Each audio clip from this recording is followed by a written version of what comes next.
will hear a number of different recordings, and you will have to answer questions on what you hear. There will be time for you to read the instructions and questions, and you will have a chance to check your work. All the recordings will be played once only. The test is in 4 sections. At the end of the test, you will be given 10 minutes to transfer your answers to an answer sheet. Now turn to Section 1. Section 1. You will hear a conversation about different options for travelling to France. First, you have some time to look at questions 1 to 5.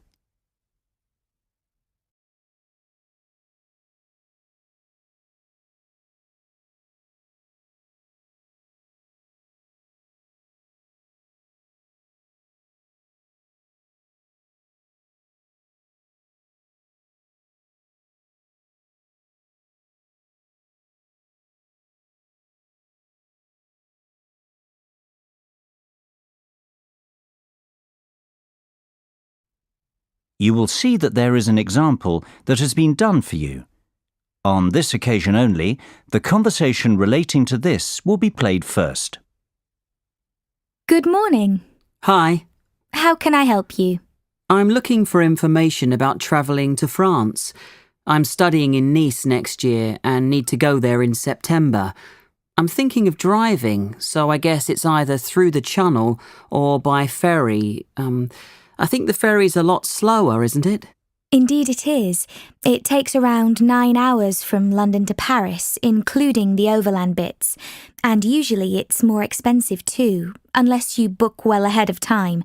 Then sometimes the ferry's more affordable. The answer is September, so the time of travel has been filled in for you. Now we shall begin. You should answer the questions as you listen, because you will not hear the recording a second time. Listen carefully and answer questions 1 to 5. Good morning. Hi, How can I help you? I'm looking for information about travelling to France. I'm studying in Nice next year and need to go there in September. I'm thinking of driving, so I guess it's either through the Channel or by ferry. I think the ferry's a lot slower, isn't it?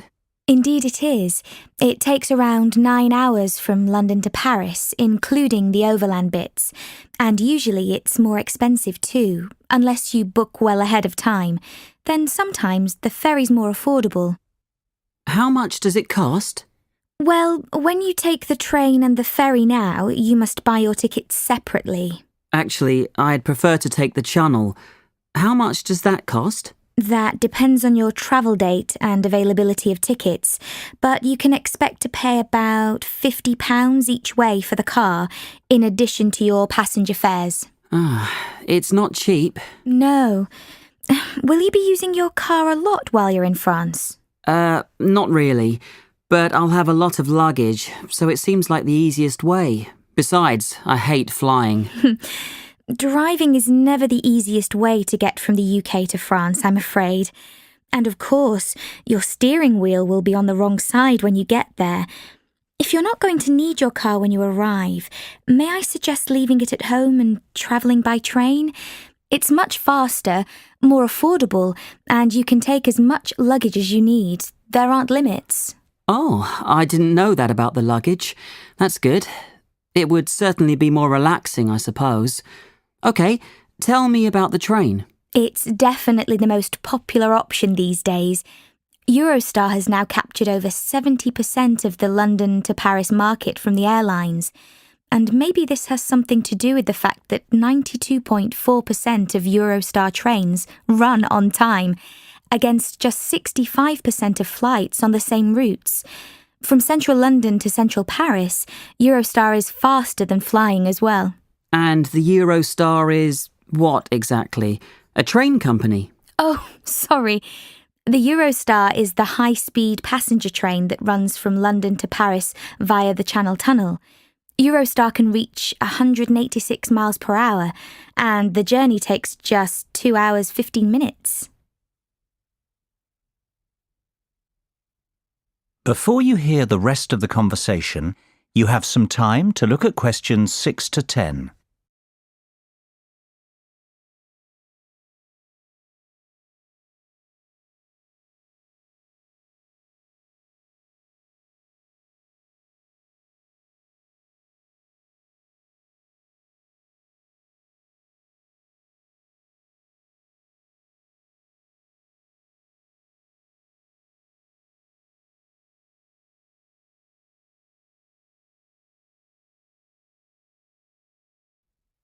Now listen and answer questions 6 to 10. All right, so it's easy to get to Paris, but what about Nice? It's a fair bit farther. Yes, but it couldn't be easier. There are two main options. You can leave London at 7:27 in the morning, then transfer in Paris to catch the TGV train at 11:46, which takes about 5.5 hours, and be in Nice in time for an evening meal. Or you can take any Eurostar to Paris in time to catch the 22:25 from Paris, which arrives in Nice at 8:54. It's a longer journey, but many people prefer the convenience of travelling overnight. Yes, that appeals to me. About how much does the overnight journey cost? The example I've pulled up on the computer now costs £135 return, but sometimes it's lower, as low as £97. I'll write down a couple of website addresses for you, and you can search for various times and fares on your own. Thanks, that's great. Oh, one more thing. I'll need a single fare because I won't be returning for a while. Is that going to be more expensive? No, don't worry. Singles are approximately half of the return fare, though this wasn't true several years ago, when it wasn't uncommon for a return to be cheaper than a single. Okay, this sounds good. But what about flying? Is that an option? If you aren't going to opt for taking the train, flying is another good option. While the train's the fastest way to travel from London to Paris, you can actually save time by opting to fly from London to the south of France. I guess there's an airport in Nice, isn't there? Yes, the Nice Côte d'Azur airport. It's about 7 kilometres from the centre of Nice. Since it's the third most important airport in France, after Charles de Gaulle and Orly in Paris, there's no shortage of flights. Oh. Do you know exactly how long it takes? 2 hours. That's quick. Yes, but you need to consider that you'll lose time checking in and waiting to collect luggage and such. And of course, there's a baggage allowance. True. All right. Thanks very much for your help. I've got a lot to think about now. No problem at all. Feel free to come back if you have more questions. That is the end of section 1. You now have half a minute to check your answers.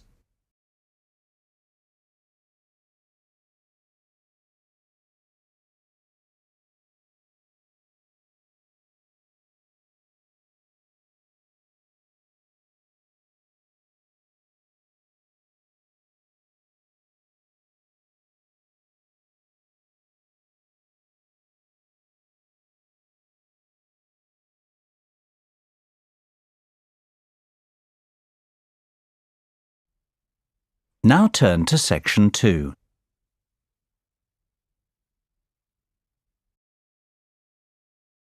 Section 2. You will now hear a guide talking about an architectural development in the city of Birmingham. First, you have some time to look at questions 11 to 15.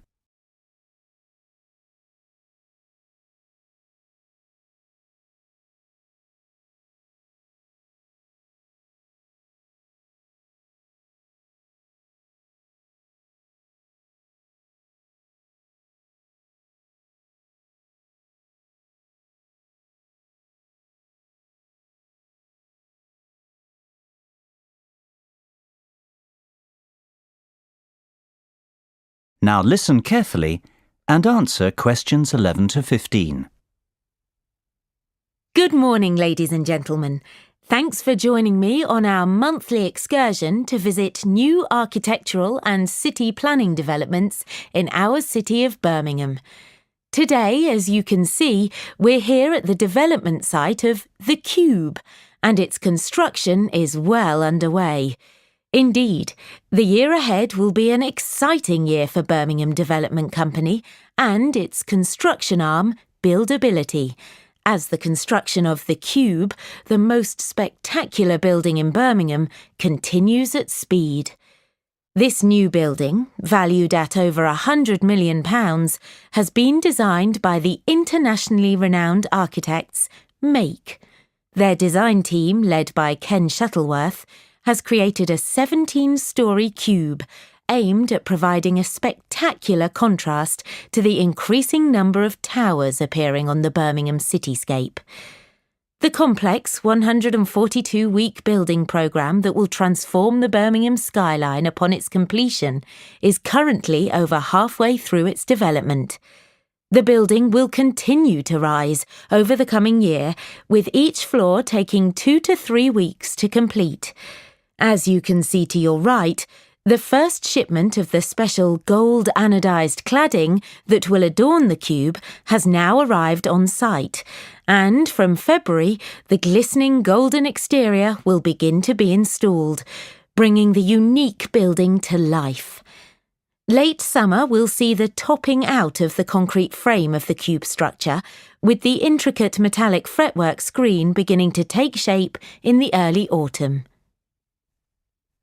Before you hear the rest of the talk, you have some time to look at questions 16 to 20.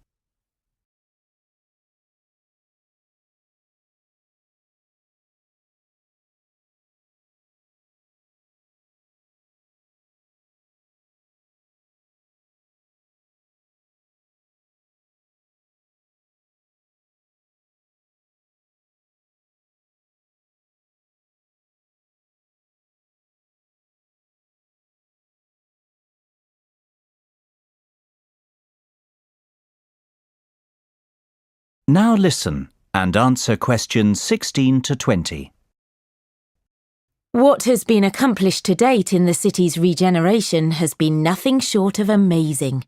Yet we hope to set a new benchmark for developments in Birmingham. The Cube will bring forward a new standard of architecture and a building which will not only be Birmingham's most striking waterside location, but also one which is identifiable around the world. The Cube breaks all the boundaries of what has been achieved in Birmingham so far. The finished Cube will be a mixed-use building. It will house the city's first rooftop restaurant with panoramic views, whilst a boutique hotel and residential apartments below will feature internal views over the twisting atrium. Further down, high-specification Grade A office space is planned, with more exclusive retail and waterside restaurants at the base. The mailbox has already raised the bar in the quality and calibre of our architecture, and the retail offerings, worldwide brand names, and stylish restaurants have given Birmingham a contemporary profile, rivalling the capitals of Europe. From the outset, the Cube's design team sought to create a new landmark building for Birmingham, which fits into its context and which draws people in. Lined with coloured glass and with an exterior clad in shimmering metal fretwork, the Cube has visible links to Birmingham's heritage in engineering and jewellery manufacture. It was essential that the building created a strong visual presence, immediately identifiable as a gateway to the canal and city centre area to the north. Our city is a city of the future, and as a futuristic building with phenomenal foresight in style and design, the Cube is indicative of our plans in how we see Birmingham developing. The Cube will help to elevate us onto a global stage. Now, let's go and have a look at the progress of the entrance gateway. That is the end of section 2. You now have half a minute to check your answers.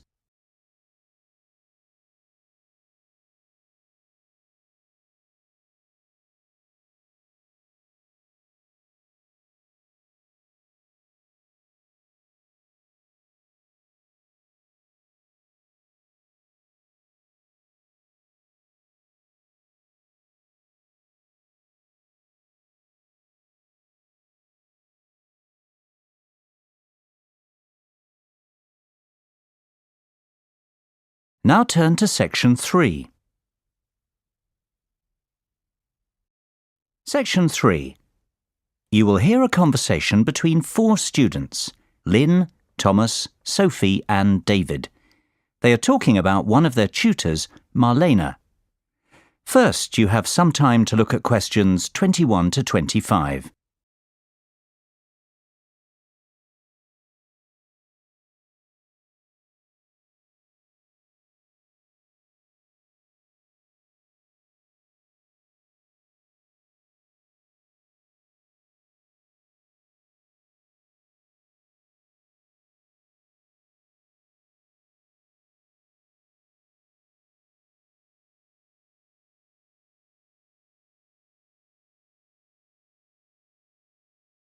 Now listen carefully and answer questions 21 to 25.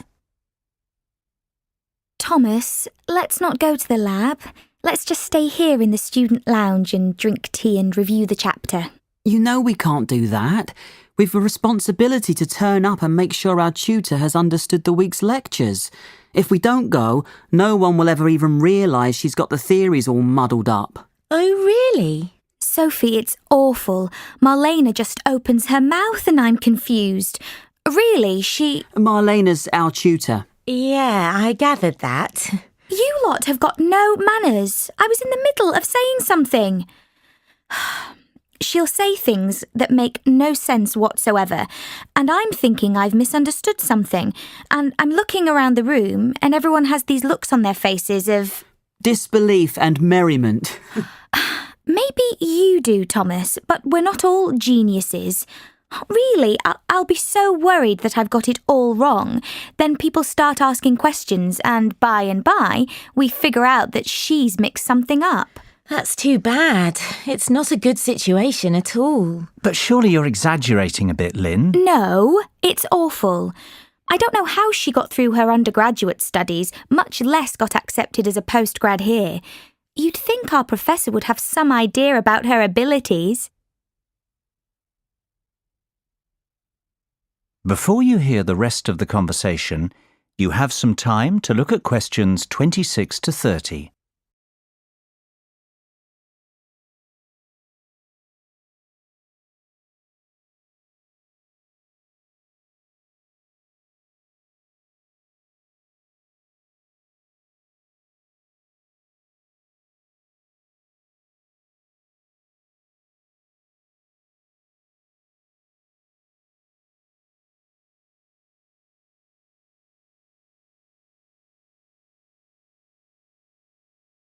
Now listen and answer questions 26 to 30.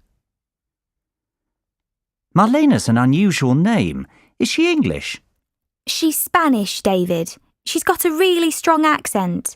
Really, that's a lot of the problem, I think. I don't think she's thick. She just doesn't communicate very well.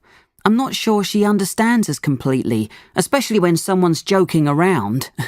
And we do tease her a bit, I must admit. What a nightmare. I'd hate to have you in my class if I was a tutor, Tom. As long as you're clever, Sophie, you'd have nothing to worry about. But you've just said she's not thick. I think I've met her, actually. I think we had a class together maybe last year. She was really shy and quiet, hardly spoke the whole term. But she was always smiley and friendly. She seemed nice, actually, and I think she got one of the highest marks in the class. Maybe you've all picked on her so much that she's so nervous that she can't think clearly. Ever think of that? But we don't need to babysit. We need help. It's a difficult subject. Has anyone ever gone up and asked her for help individually? Yes, actually, I have. I couldn't understand one of the formulas in the first chapter. The theory about why it worked just made no sense to me. So I went and asked her about it, and she cleared it right up. She was very helpful. She's not thick, I already said that. She's just so much fun to torment, right? Yep, that's it. Lynn, if you're having trouble with something, why don't you make an appointment to meet with her individually and see if she can help you that way? Maybe you'd see a different side of her.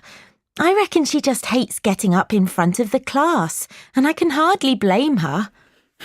Yes, I could try that, I suppose. Guys, the tutors aren't old academics who've been teaching for 30 years. They're just like us, 2 years down the road if we're clever enough to continue with our education. I know I'd be mortified to get up in front of you lot, and I don't think I'll feel that differently in a couple of years' time. You know, we're far more experienced as students than they are as teachers. You're right, David. Really, it's more like one of our mates is trying to help us out. But you know, our mates aren't so frightened of us. Yeah, but you aren't so horrible to your mates, are you? That is the end of section 3. You now have half a minute to check your answers.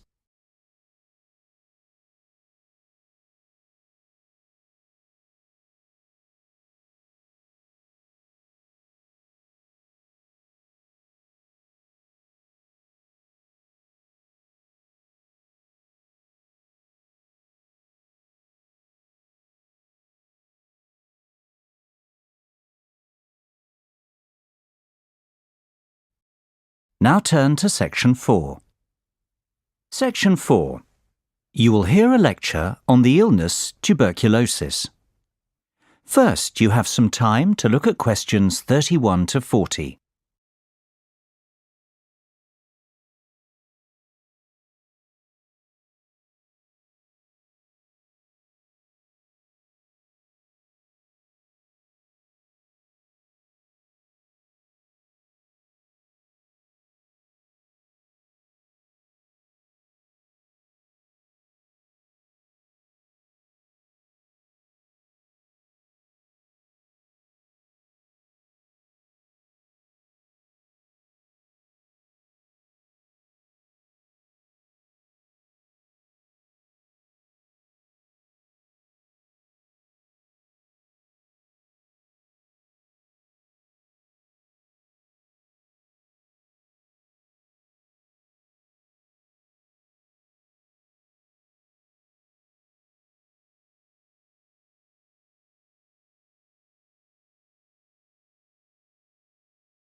Now listen carefully and answer questions 31 to 40. Hello there. Can I have your attention, please? We've got a lot to cover today and we need to get started. If you recall, last week we discussed the AIDS epidemic and its effect on healthcare systems in the countries with the highest incidence. Well, today I'm going to speak about another significant disease that is rather closely associated with the AIDS epidemic, tuberculosis. In the UK, active tuberculosis, otherwise known as TB, was common in the 19th century, the old consumption of romantic novels. Since then, better living conditions, better nutrition, immunisation and effective treatments in the 20th century have all combined to make TB uncommon in the UK today. However, TB is still common in developing countries and parts of Eastern Europe. It causes more deaths worldwide than any other infectious disease, about 3 million per year. This is a tragic statistic, since TB is now generally a curable disease. Overall, 1/3 of the world's population is currently infected with the bacteria that cause TB. However, people infected with TB bacilli will not necessarily become sick with the disease. The immune system walls off the TB bacilli, which, protected by a thick waxy coat, can lie dormant for years. It's estimated that 5 to 10% of people who are infected with TB bacilli, but who are not infected with HIV, become sick or infectious at some time during their life. Left untreated, each person with active TB disease will infect on average between 10 and 15 people every year.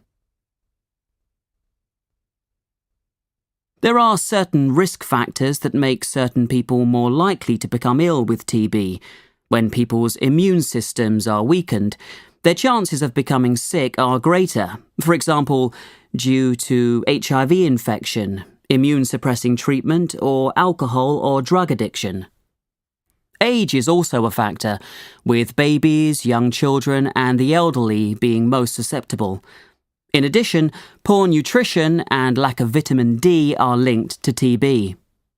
Finally, TB is more common in certain environments, such as among homeless people, among prisoners, in large cities, and in more impoverished areas. Until 50 years ago, there were no medicines to cure TB. Finding medicines to cure TB was a tremendous breakthrough. But now, strains that are resistant to a single drug have been documented in every country surveyed. What's more, strains of TB resistant to all major anti-TB drugs have emerged. Drug-resistant TB is caused by inconsistent or partial treatment, when patients do not take all their medicines regularly for the required period, because they start to feel better, because doctors and health workers prescribe the wrong treatment regimens, or because the drug supply is unreliable. A particularly dangerous form of drug-resistant TB is multi-drug-resistant TB, abbreviated as MDR-TB, which is defined as the disease caused by TB bacilli resistant to at least the two most powerful anti-TB drugs. Rates of MDR-TB are high in some countries, especially in the former Soviet Union, and threaten TB control efforts. While drug-resistant TB is generally treatable, it requires extensive chemotherapy, up to 2 years of treatment, with second-line anti-TB drugs. These second-line drugs are more costly than first-line drugs and produce adverse drug reactions that are more severe, though still manageable. The recent emergence of extensively drug-resistant TB, called XDR-TB, particularly in settings where many TB patients are also infected with HIV, poses a serious threat to TB control, and confirms the urgent need to strengthen basic TB control and to apply the new WHO guidelines for the management of drug-resistant TB. That is the end of section 4. You now have half a minute to check your answers.